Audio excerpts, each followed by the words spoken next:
Hello everyone. हम लोग पिछले वीडियो में 11th क्वेश्चन तक हम लोगों ने कवर किया था। आज हम लोग कवर करेंगे नेक्स्ट क्वेश्चन जो हमारा है क्वेश्चन नंबर 12। तो हम स्टार्ट करते हैं। आज के 12 हर जो नए हैं उनके लिए मैं बता दूं, ये सारे क्वेश्चन जो इमोशन से रिलेटेड हैं। So we quickly start with question number 12. The theory of emotion that state the thalamus sends sensory information to the cortex and the sympathetic organs at the same time is the theory. So simply पूछ रहा है कौन सी emotion theory कहती है कि thalamus एक समय emotion और बॉडी रिएक्शन दोनों को एक्टिव करता है।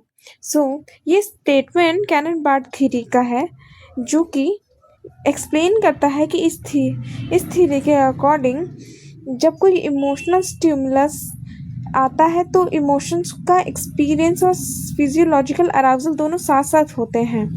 इसमें थैलेमस एक सेंटर रोल प्ले करता है, जो सिग्नल एक टाइम पर कॉर्टेक्स जो कि इमोशन फीलिंग से रिलेटेड है और बॉडी जो फिजिकल रिएक्शन से रिलेटेड है, दोनों को भेजता है। हमारा करेक्ट आंसर होगा answer B, Cannon and Bard. Next question is defined as the action that intended to hurt another person. It has both biological and social organ. So दूसरों को नुकसान पहुंचाने के इरादे से की गई एक्शन को क्या कहते हैं? ये डेफिनेशन एग्रेशन की है। एग्रेशन का मतलब होता है जानबूझकर किसी को नुकसान पहुंचाना, चाहे वो फिजिकल हो या वर्बल। एग्रेशन का बायोलॉजिकल रूट्स जो होते हैं वो हार्मोन्स, ब्रेन स्ट्रक्चर और social roots, learning and environment and culture दोनों होते हैं। इसलिए ये सिर्फ एक फैक्टर पर डिपेंड नहीं करता है। तो हमारा करेक्ट आंसर है option B, aggression. Next question is question number 14. Which of the following refers the skill that help the individual to communicate his and his feeling, needs, thought and clearly, confidently, and associated with the ability to clear say no to a request to express one's opinion or emotions openly without being self-conscious. इस question में पूछा है कि बिना aggressive हुए अपने बात को कॉन्फिडेंटली रखने के जो हमारी स्किल होती है उसको क्या कहते हैं? तो इस स्किल को असर्टिवनेस कहते हैं। असर्टिवनेस का मतलब होता है अपनी बात क्लियर, ऑनेस्ट और रिस्पेक्टफुल में रखना, बिना एग्रेसिव या सबमिसिव बने। यानी सिंपली बहुत अच्छे ढंग से, बहुत रिस्पेक्टफुल तरीके से अपने बात को रखना कि ताकि सामने वालों को बुरा भी ना लगे और आपकी बात भी रख जाए। असर्टिव पर्सन अपने राइट्स के लिए खड़ा होता है, लेकिन दूसरों के राइट्स का कभी रिस्पेक्ट करता है, उन्हें डिसरिस्पेक्ट नहीं करता। हमारा करेक्ट आंसर है assertiveness. Next question, which one of the following is not related to the mental toughness of sports person? Mental toughness कौन सी चीज़ डायरेक्टली रिलेटेड नहीं होती है? तो मेंटल टफनेस का मतलब होता है प्रेशर हैंडल करना, चैलेंज से लड़ना और इमोशनली स्ट्रांग बनना। Coping with pressure of competition, determination और रेजिलेंस मेंटल टफनेस का कोर फीचर है। सेंसेशन सीकिंग का रिलेशन एक्साइटमेंट और थ्रिल के साथ होता है।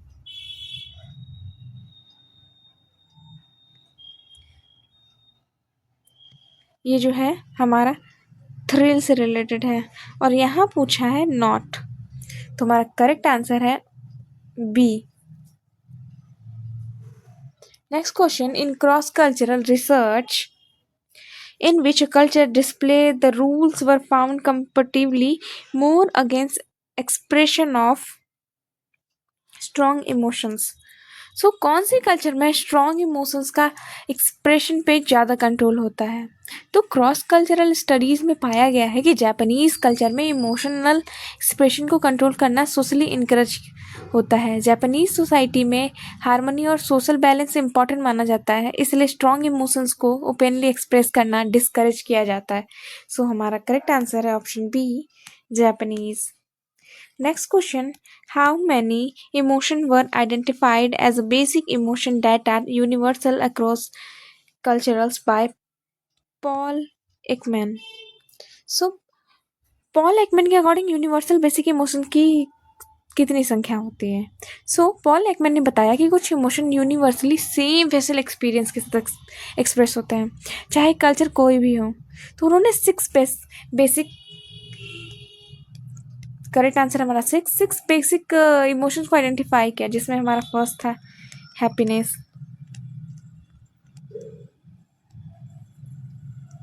सेकंड है सैडनेस, थर्ड है एंगर, 4 है हमारा फियर एंड 5th है हमारा डिस्गस्ट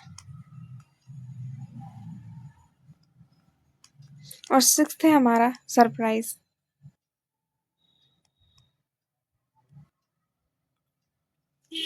नेक्स्ट क्वेश्चन है हमारा क्वेश्चन नंबर 18।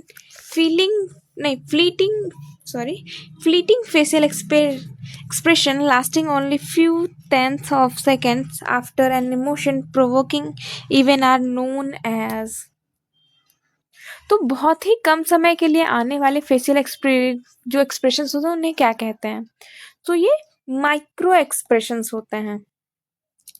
ये एक्सप्रेशन बहुत ही छोटी ड्यूरेशन के लिए आते हैं और ऑफन अनकॉन्शियस होते हैं। माइक्रो एक्सप्रेशन असली इमोशंस को रिवील कर देते हैं, चाहे पर्सन उन्हें अनकॉन्शियसली हाइड करने की कोशिश करता है।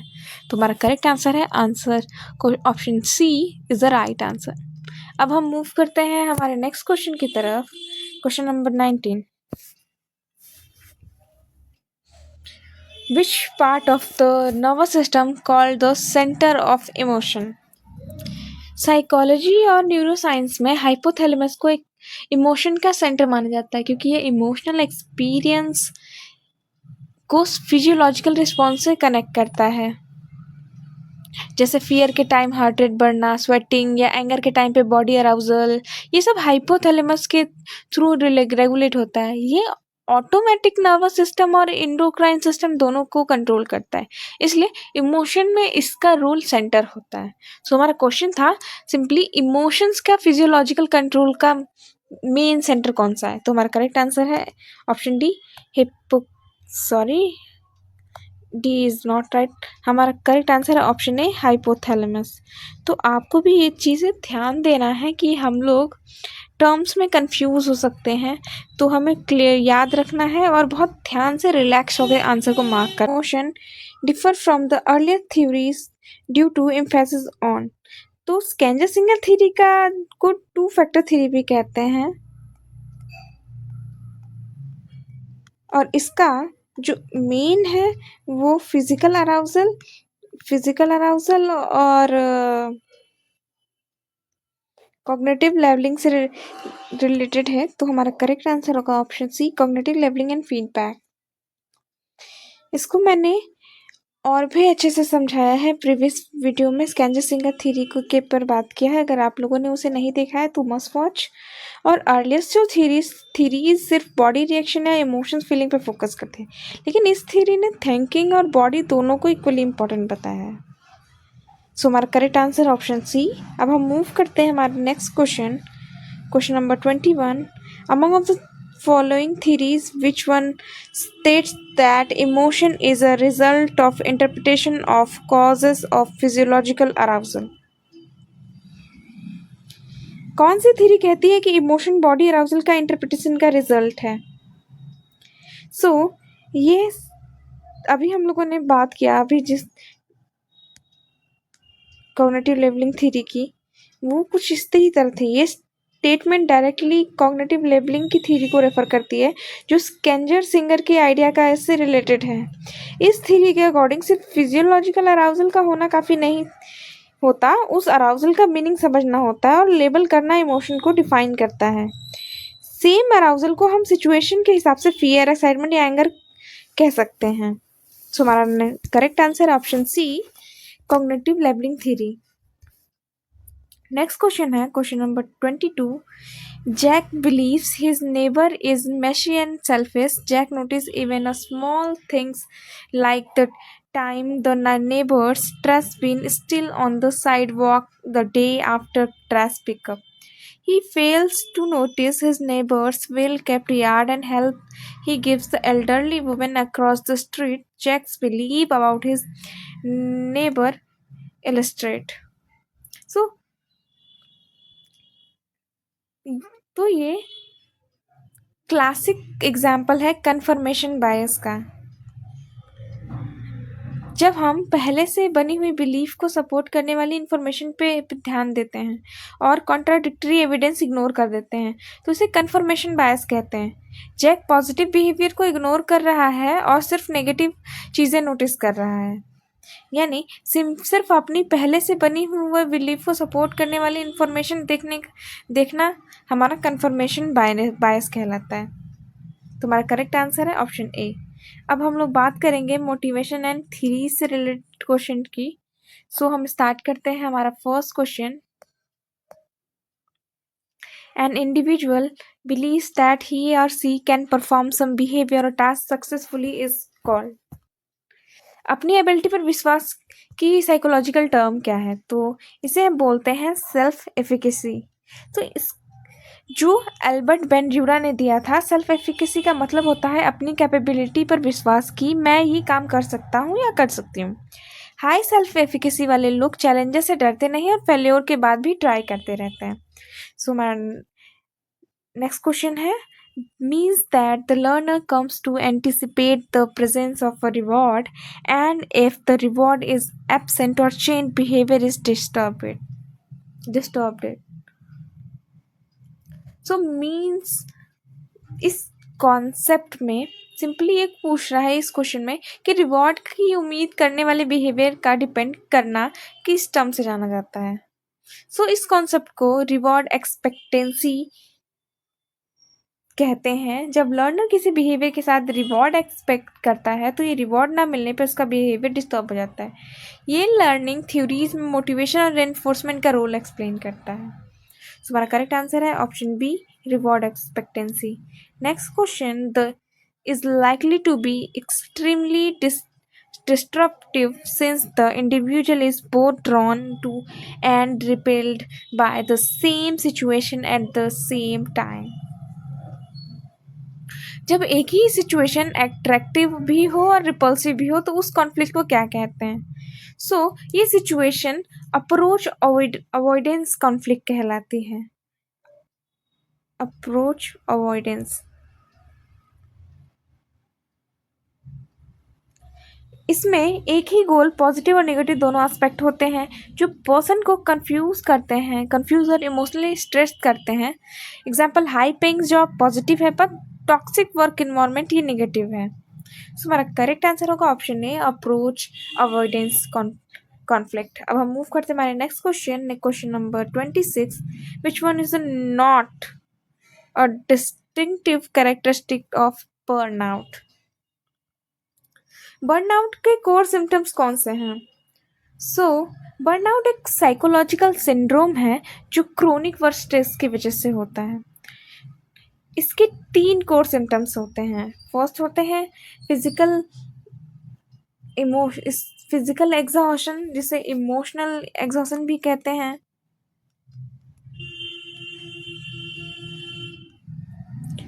जो कि एक्सट्रीम थकान होती है,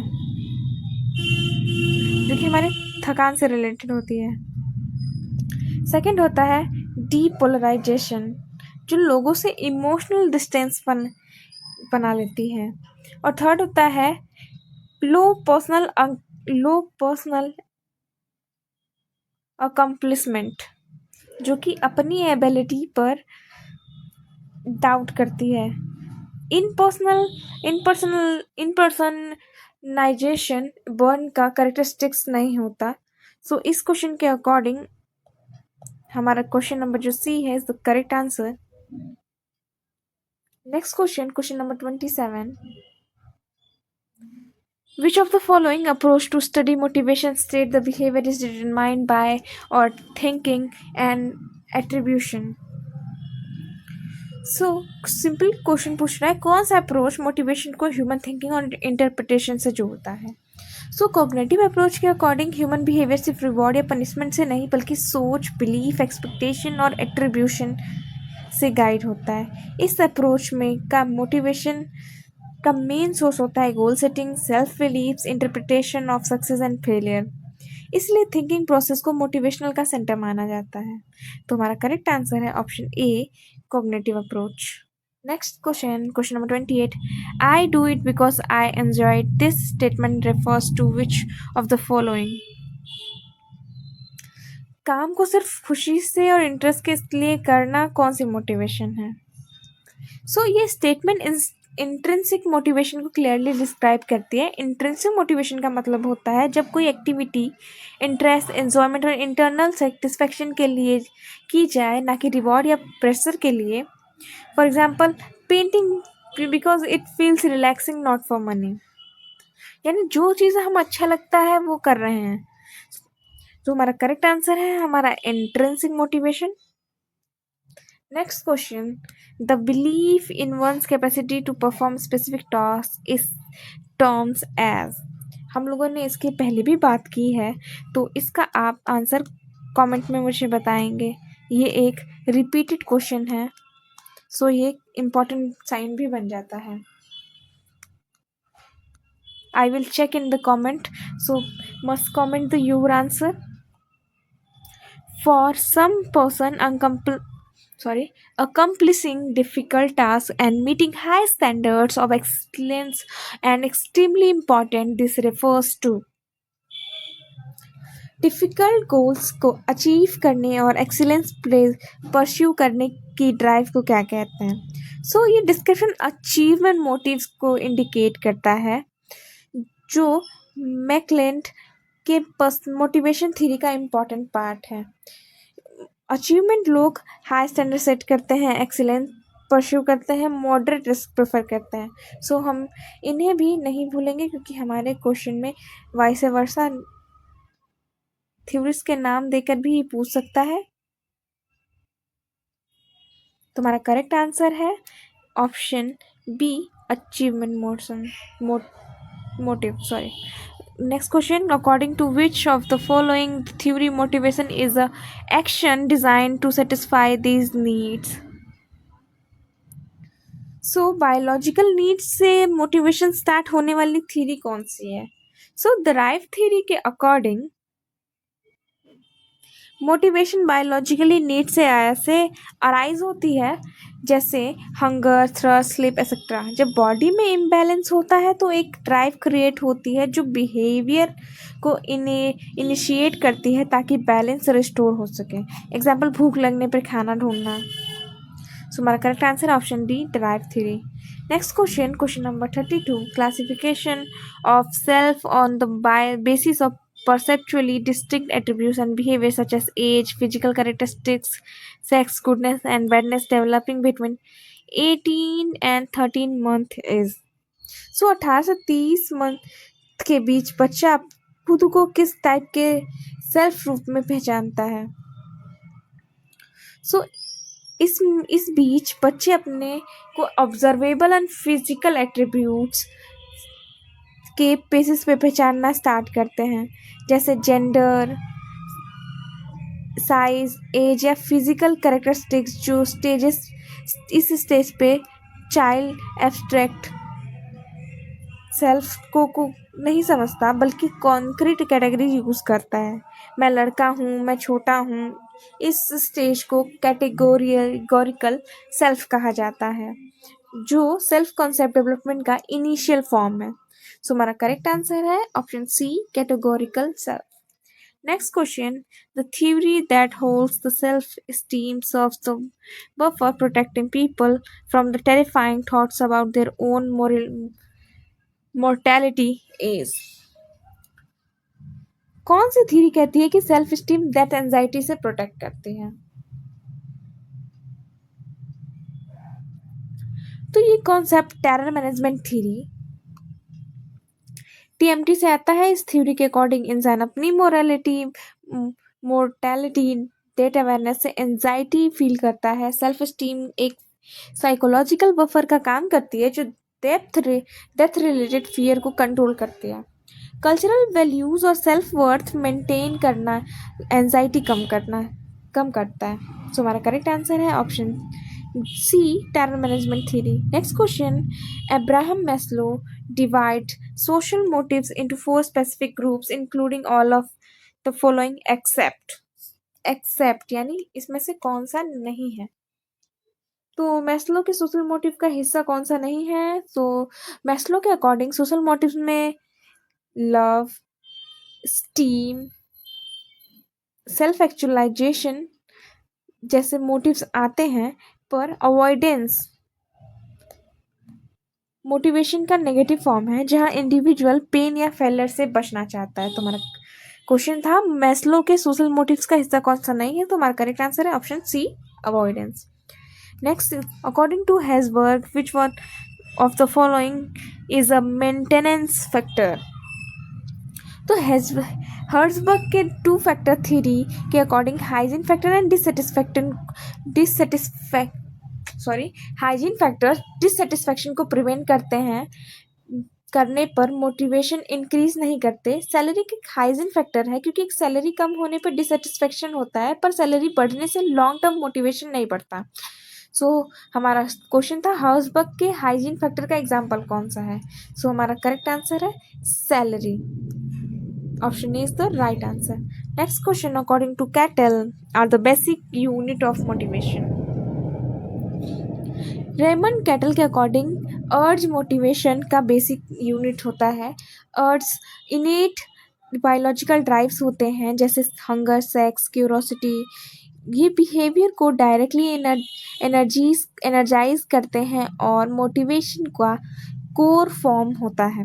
हमारा क्वेश्चन था कैटल के मुताबिक मोटिवेशन की बेसिक यूनिट क्या है। इसका करेक्ट आंसर है ऑप्शन डी, अर्ज।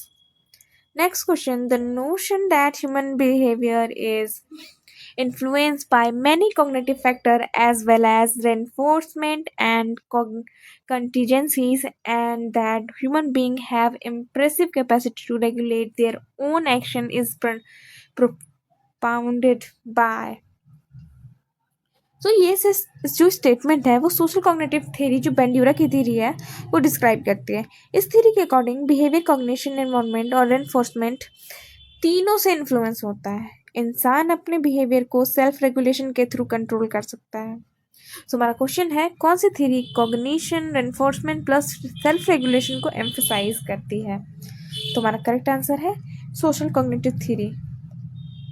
Next question, motivation concerning issue of excellence, competition, challenging goal, persistence and overcoming difficulties are referred to as। तो एक्सीलेंस और चैलेंजिंग गोल्स से रिलेटेड मोटिवेशन कौन सी है? तो ये डिस्क्रिप्शन नीड फॉर अचीवमेंट को डिफाइन करती है। Achievement motivated individual challenging goal select करते हैं, एक्सीलेंट परस्यू करता है और डिफिकल्टीज के बाद भी गिव अप नहीं करता है। तो हमारा करेक्ट आंसर है need for achievement, option C is the right answer. Next question number 39, according to the earliest theorist of hunger, the primary signal that motivate us to eat is। तो early hunger theories के according stomach construction भूख का main signal होता है। जब stomach empty होता है तो जो कंट्रैक्शन होते हैं जो हंगर के सेंसेशन देते हैं। बाद में मॉडर्न थ्योरीज ने ब्रेन सिग्नल को भी इंक्लूड किया। तो हमारा क्वेश्चन था अर्ली हंगर थ्योरीज के मुताबिक भूख का मेन सिग्नल क्या होता है। तो उसका correct answer option D, stomach contraction. Next question, motives like needing to spend time with other or to influence other are known as motive. दूसरों के साथ रहने या उन्हें इन्फ्लुएंस करने की मोटिवेशन क्या कहलाती है? ये सोशल मोटिव्स होते हैं। सोशल मोटिव्स में एफिलिएशन, पावर, अप्रूवल और इन्फ्लुएंस शामिल होता है। ये मोटिव्स इंटरपर्सनल इंटरेक्शन और रिलेशनशिप से रिलेटेड होते हैं। हमारा क्वेश्चन है दूसरों के साथ रहना या उन्हें इन्फ्लुएंस करने की मोटिवेशन क्या कहलाती है। तो हमारा करेक्ट आंसर है social motives. Next question, is a negative reaction to threats to one's personal freedom. Freedom threaten होने पर होने वाली नेगेटिव रिएक्शन क्या कहलाती है? तो इस कॉन्सेप्ट को साइकोलॉजिकल रिएक्टेंस कहते हैं। ऑप्शन सी, जब किसी फ्रीडम थ्रेटन होती है, जब किसी की फ्रीडम जो होती है जब थ्रेटन होती है तो अपोजिट बिहेवियर दिखाता है। जो एग्जाम्पल, मत करो बोलने पे उसी काम को और ज़्यादा करना। तुम्हारा करेक्ट आंसर है option C, reactance. Next question, question number 42, Carl Rogers contribution of worth are similar to. So Rogers की कंडीशन ऑफ बर्थ की साइको एनालिटिक कॉन्सेप्ट से मिलती है। सो कार्ल रोजर्स के अकॉर्डिंग जब पेरेंट्स या सिग्निफिकेंट अदर चाइल्ड को conditional love देते हैं, अगर ऐसा करोगे तभी प्यार मिलेगा कंडीशन के साथ, तो चाइल्ड में भी कंडीशन ऑफ वर्थ डेवलप हो जाती है। ये कॉन्सेप्ट फ्रॉइड के सुपर ईगो में से मिलता है, क्योंकि सुपर ईगो भी पेरेंटल और सोसाइटल स्टैंडर्ड को इंटरनलाइज करता है और बताता है कि क्या राइट और रॉन्ग है। दोनों ही इंटरनल मोरल प्रेशर क्रिएट करती है। तो हमारा करेक्ट आंसर है option A, Freudian super ego. Next question, question number 43, that explain the internal process of choice among different behaviour. Different behaviour के बीच चॉइस का इंटरनल प्रोसेस कौन सी थ्योरी होती है? अगर ये एक्सपेक्टेंसी थ्योरी को डिस्क्राइब करता है। इस थ्योरी के अकॉर्डिंग इंडिविजुअल बिहेवियर चूज करता है जो कि बेस होता है एक्सपेक्टेशन, यानी एफर्ट के जो एफर्ट से परफॉर्मेंस मिलेगी या नहीं। इंस्ट्रूमेंटालिटी, ये एक्सपेक्टेशन हो गया, इंस्ट्रूमेंटालिटी हो गया, परफॉर्मेंस से रिवॉर्ड मिलेगा या नहीं। फिर वैलियंस, रिवॉर्ड कितना वैल्यूएबल है, यानी एक्सपेक्टेशंस। फिर आएगी हमारी रिवॉर्ड कितना मिलेगा, और फिर जो रिवॉर्ड है वो कितनी वैल्यू रखती है। हमारा करेक्ट आंसर है एक्सपेक्टेंसी थ्योरी। इसमें internal decision making process involve होता है। अब मूव करते हैं हमारे question number 44, which of the following is not a need as per need theory of McClelland. McClelland की नीड्स में कौन सी नीड शामिल नहीं है? मैकलेंड की जो थ्योरी है इसमें 3 नीड्स होती है, need for achievement, need for power, need for affiliation. यानी एफिलिएशन भी है, पावर भी है, अचीवमेंट भी है। तो हमारा सही आंसर मिल जाता है अफेक्शन। नेक्स्ट क्वेश्चन है, when people have to work harder, do more or work faster, they experience. मतलब ज़्यादा काम और तेज काम करने पे कौन सी फीलिंग होती है? तो जब वर्कलोड ज़्यादा होता है, डेडलाइन टाइट होती है, एक्सपेक्टेशन हाई होती है, तो इंडिविजुअल प्रेशर एक्सपीरियंस करता है। बहुत ज़्यादा प्रेशर फ्रस्ट्रेशन से अलग होता है। हम लोग फ्रस्ट्रेट होते हैं और जो हमारा प्रेशर होता है वो दोनों अलग अलग चीज़ें होती हैं। फ्रस्ट्रेशन तब होती है जब गोल ब्लॉक हो जाए, जबकि यहाँ डिमांड ज़्यादा हो रही है। तो हमें कंफ्यूज नहीं होना है। हमारा करेक्ट आंसर है option C, pressure. Next question, which of the following not one of physiological factor in hunger? Physiological factor में हंगर के स्टमक आता है, पेनक्रियास भी शामिल होता है और हाइपोथैलेमस होता है। लेकिन कॉर्पस कैल्शियम ब्रेन का पार्ट है जो लेफ्ट राइट हेमिस्फीयर को कनेक्ट करता है। इसका हंगर से डायरेक्ट रोल नहीं होता है। जो कॉर्पस कैल्शियम है, जो हमारा हार्ट है, जो हमारा ब्रेन है, कुछ इस टाइप का, इसको ये कनेक्ट करता है। तो हमारा जो राइट आंसर है option C, corpus callosum. Next question है, the collection of belief that we hold about our self is known as. अपने बारे में जो बिलीव्स होते हैं उनका कलेक्शन क्या कहलाता है? तो सेल्फ कॉन्सेप्ट का मतलब है अपने बारे में बिलीफ का टोटल सेट। मैं कौन हूँ, मेरी एबिलिटीज़ क्या है, मेरी पर्सनालिटी कैसी है। सेल्फ एस्टीम सिर्फ इवोल्यूशन होती है, पॉजिटिव नेगेटिव जो भी हमारे हम अपने आप को इवैल्यूएट करते हैं, जबकि सेल्फ कॉन्सेप्ट ब्रॉडर होता है।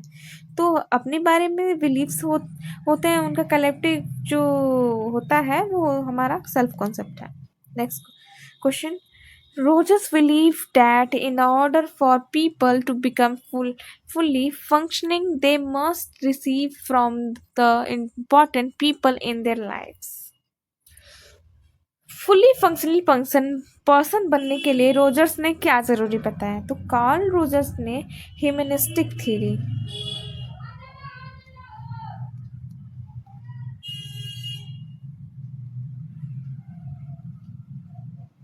के अकॉर्डिंग अनकंडीशनल पॉजिटिव रिगार्ड्स जरूरी होता है, मतलब बिना किसी कंडीशन के एक्सेप्टेंस, लव और रिस्पेक्ट। जब पर्सन को यूपीआर मिलता है, यानी कि अनकंडीशनल पॉजिटिव रिगार्ड्स, तब वो अपना ट्रू सेल्फ डेवलप कर पाता है। तो हमारा करेक्ट आंसर है ऑप्शन ए, अनकंडीशनल पॉजिटिव रिगार्ड्स।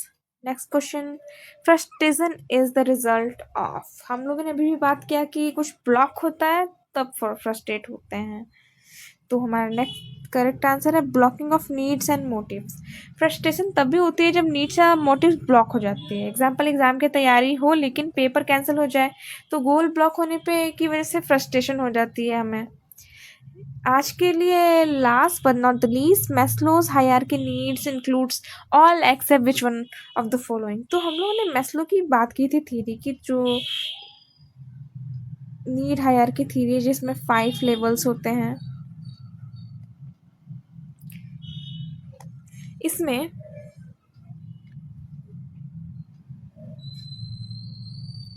जो हमारा फिजियोलॉजिकल नीड्स होते हैं, फिर सेफ्टी नीड्स होती हैं, लव या बिलोंगिनेंस होता है, स्टीम शामिल होता है, फिर सेल्फ एक्चुअलाइजेशन आता है। तो कॉग्निटिव नीड्स बाद में सजेस्ट की गई थी, जो ओरिजिनल हायरार्की का कोर हमारा पार्ट नहीं है।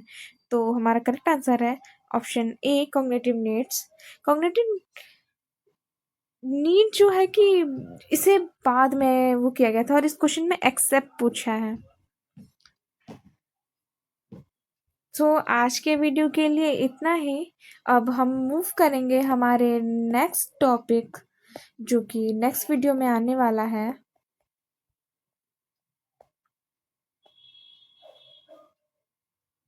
Here it is,